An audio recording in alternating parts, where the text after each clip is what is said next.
Olá, meus queridos, tudo bem com vocês? Estamos aqui para mais um vídeo do canal Juliano Taliati. Se você não é inscrito, se você não é inscrito, se inscreva no canal, ative o sininho para receber as notificações e vamos levar o máximo de esportes, o máximo de pessoas. Meu povo, tô aqui, vim falar sobre, não só sobre o jogo Irlanda e Itália, que eu acho que o jogo ficou muito comprometido com as coisas que aconteceram na Itália, mas mesmo assim é um placar muito aplastador, né? Muito acachapante, é um atropelo terrível. 57-6, a Irlanda venceu a Itália. A Itália vem aí com mais de 35 jogos no Six Nations sem saber o que é vitória. A última vitória foi há 7 anos atrás contra a Escócia. É, então, assim, muitas pessoas perguntam se a Itália tem que estar ou não no Six Nations. Eu vou dar minha opinião para vocês. Já falei um pouco sobre isso em algum outro vídeo que eu comentei da Itália, mas esse eu vou aprofundar um pouco mais nesse sentido, tá? Então já vai deixando o like aí. Depois, se você não gostar do vídeo, tira o seu like, deixe comentário se você concorda ou discorda, sempre com educação e respeito, né? Vamos lá. O Six Nations era o Home Nations, que era Inglaterra. Eu vou resumir rapidamente, né? Inglaterra, País de Gales, Irlanda e Escócia. E isso até 1900, depois entra a França, e assim eles vão até no ano 2000, quando a Itália entra também para fazer parte do Six Nations. Six Nations é uma liga, como é, por exemplo, a NBA, tá? Guardar as devidas proporções, de uma outra maneira, evidentemente, mas é uma liga, eles são associados, cada um deles tem ali um percentual dentro do Six Nations, dessa marca. A Itália, ela entrou no Six Nations, é a mais nova, e o objetivo da Itália era evoluir seu rugby. E assim, até hoje, desde que ela entrou, ela não ganhou nenhum Six Nations, mas assim, a Escócia, por exemplo, desde que a Itália também entrou, não ganhou. A Escócia foi a última campeã do Five Nations, só para fazer esse parâmetro com vocês. Mas a Escócia vira e mexe, ela consegue algumas vitórias. Ela andou uma época brigando com a Itália ali. Quem era as últimas colocadas, que eles dão o nome de colher de pau. Às vezes a Itália não ficava em última, apesar de ter ficado a maioria das vezes. Às vezes era a Escócia. A Escócia subiu o nível. Ao meu ver, a Itália também subiu o nível. Só que as outras seleções subiram o nível mais ainda. Eu vejo que essas seleções elas têm o rugby dentro delas, um DNA desses países. O rugby é disputado nesses países há muitos anos enquanto rugby, né? Criado lá na Inglaterra e tal, toda a história, inclusive tem vários vídeos aqui nossos falando sobre rugby, com inúmeras pessoas que entendem muito mais do que eu sobre rugby e que ajudaram a explicar, ajudaram a fazer o meu canal também. Então, assim, a Itália, apesar de ter o cálcio histórico fiorentino, né? Tem um vídeo no meu canal do cálcio histórico fiorentino, por exemplo. Apesar da Itália ter uma tradição no próprio cálcio também, né? O jogo del cálcio, jogos de mão e pé com bola. O rugby da Itália, ele foi surgir bem depois do que surgiu nos outros países, que foi lá em 1850. Na Itália o primeiro jogo foi em 1929. Eu vou trazer aqui algumas coisas para vocês terem uma ideia, tá? Por exemplo, olha só, os Six Nations, os participantes, né? Inglaterra, os participantes eu não vou repetir, mas assim, a Inglaterra tem 29 títulos, o País de Gales tem 28, que é o atual campeão, França 17, Escócia 15, Irlanda 14 e a Itália nenhum. Nós estamos na edição atual de 2022. A Itália em si, ela tem uma tradição nos esportes, né? Com bola e tudo. Então, assim, como eu coloquei para vocês, aqui, o primeiro jogo foi contra a Espanha, um 9-0 para a Espanha, 20 de maio de 1929. A maior vitória da Itália foi sobre a República Tcheca, 104-8, em 94.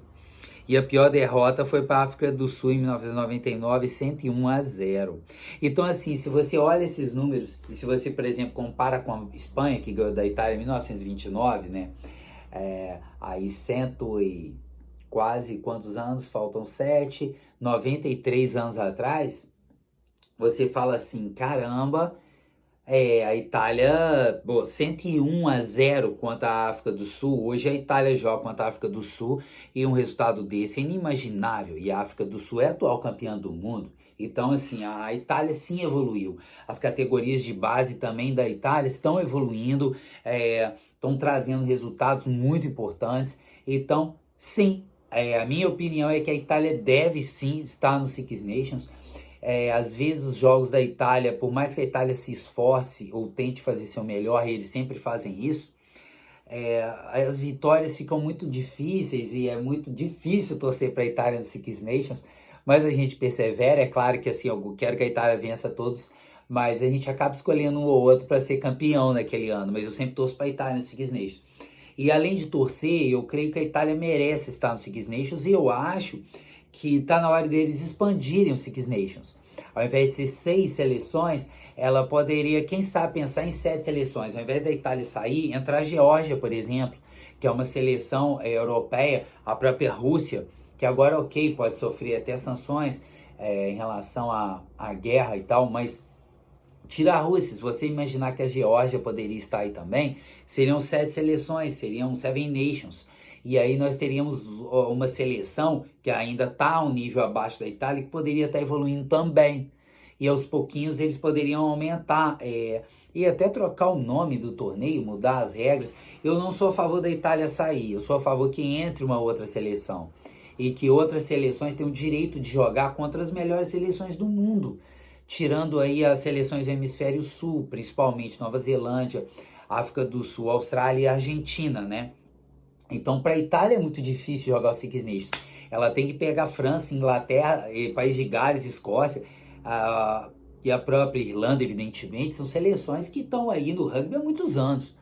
Então, a Itália complica a vida dela estar ali. Mas ela, ao meu ver, merece estar. A Itália tem mais de 600 times na Itália, mais de 47 mil jogadores de rugby, pessoas que praticam o rugby, praticam o esporte rugby. Então, assim, como é que um país desse pode ser alijado de uma competição tão importante a nível europeu? Ele tem que estar, e ele está evoluindo. Talvez a evolução não esteja no nível que as pessoas imaginassem que estariam depois de tantos anos, mas a gente tem que entender que os outros também evoluíram, o que é mais difícil ainda, né? Porque é mais, entre aspas, é menos difícil você sair de uma evolução muito rasteira e melhorar do que você pegar algo que já é ótimo e tá melhor ainda. Isso aconteceu com essas outras seleções todas elas evoluíram muito, muito, muito mesmo. O rugby, enquanto esporte, ele cresceu demais. Sempre foi incrível, mas a cada ano melhora pela organização, pelos princípios do rugby, pelos valores, pelo número de pessoas que o rugby alcança no mundo. Um dos esportes mais populares do planeta. Então é normal que também essas seleções, que já eram ótimas, que têm um histórico, que têm um DNA de rugby, também possam crescer ainda mais, tá? Eu não vou deixar vocês de lado com as estatísticas do jogo, né? Porque eu sempre faço isso. Mas eu vou trazer para vocês. E também é o seguinte, no final do jogo a Itália ainda tomou um amarelo, então jogou quase o jogo inteiro.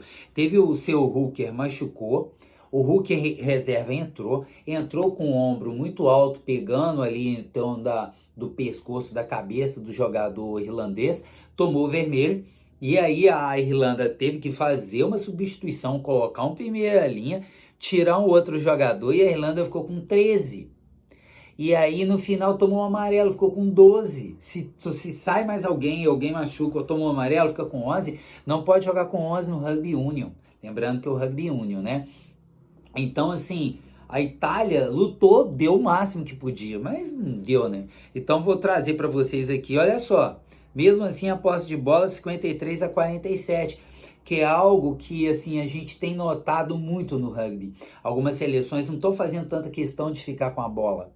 É um pouco indo na contramão do que estava acontecendo antes. Apesar, mesmo seleções que jogam bem de mão, que é o caso da Irlanda também, mas não é a principal característica dela. 9 tries para a Irlanda, 9 tries. Conversões 6-0 para Irlanda. Gols de pênalti, a Itália fez 2, né? Por isso ficou com 6 pontos e errou 1.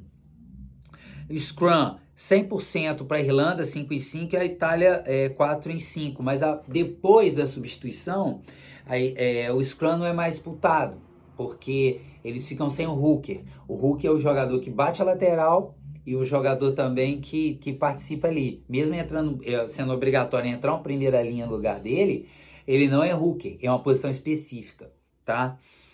Laterais, 94% para a Irlanda, 15 em 16, 86% para a Itália, 12 em 14. A Itália cometeu 6 turnovers contra 2. Se você for ver, a Itália errou muito pouco, né? Mesmo passando esse aperto todo. Pênaltis concedidos. A Irlanda concedeu 9 pênaltis, a Itália concedeu 8, olha só. Cartões amarelos, a Itália 1 e a Irlanda nenhum. Cartões vermelhos, a Itália teve 1 e a Irlanda nenhum. Então acho que a Itália, apesar de ter sido 57-6, fez o máximo que podia. E sim, a Itália não é porque você olha o meu sobrenome, eu tô com a camisa da Itália, poderia vir fazer com a camisa da Irlanda. A Itália sim merece estar no Six Nations. Você concorda, discorda? Deixe os comentários, sempre embasados, com educação. Grande beijo, forte abraço e vamos levar o máximo esporte, o máximo de pessoas. Obrigado, valeu!